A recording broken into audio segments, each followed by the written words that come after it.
Hi friends, welcome to Suji பாட்டிஸ் kitchen. இன்றைக்கி என்ன டின்னர்னு பார்க்கலாமா? சேனலை சப்ஸ்கிரைப் பண்ணாதவங்க சப்ஸ்கிரைப் பண்ணிக்கோங்க. வாங்க இன்றைக்கி என்ன டின்னர்னு பார்த்துடுவோம். இன்றைக்கி நம்ம வீட்டில் வரகரிசி பொங்கல்ப்பா. சிறுதானிய அரிசியில் ஒரு வகை தான் வரகரிசி, அதனால தான் அது அவ்வளோ தண்ணியாக இருக்குது. அதுக்கு சாம்பார் ஊற்றிக்கிறேன். பொங்கலுக்கு மட்டும் சாம்பார் இல்லை, இன்றைக்கி இன்னொரு 2 டிஷ்ஷு பண்ணியிருக்கோம்.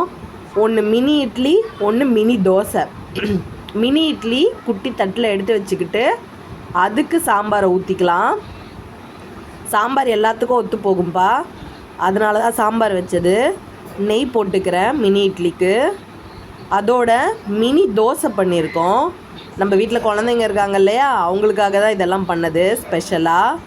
மினி தோசைக்கு தேங்காய் சட்னி அரைச்சிருக்கோம். தேங்காய் சட்னி கொஞ்சம் தண்ணியாகவே அரைச்சிருக்கோம், ஏன்னா நம்ம இட்லியும் வச்சுருக்கோம், பொங்கலும் வச்சுருக்கோம். பொங்கல் கூட வெள்ளை சட்னி நல்லா போகும், அதனால் பொங்கலுக்காக கொஞ்சம் தண்ணியாக வச்சது. இன்றைக்கி நம்ம வீட்டில் இதுதான்ப்பா டின்னர். நீங்களும் இது பிடிச்சிருந்தா வாங்க சாப்பிடலாம். இன்னொரு டின்னரோட நாளைக்கு உங்களை சந்திக்கிறேன். பாய்.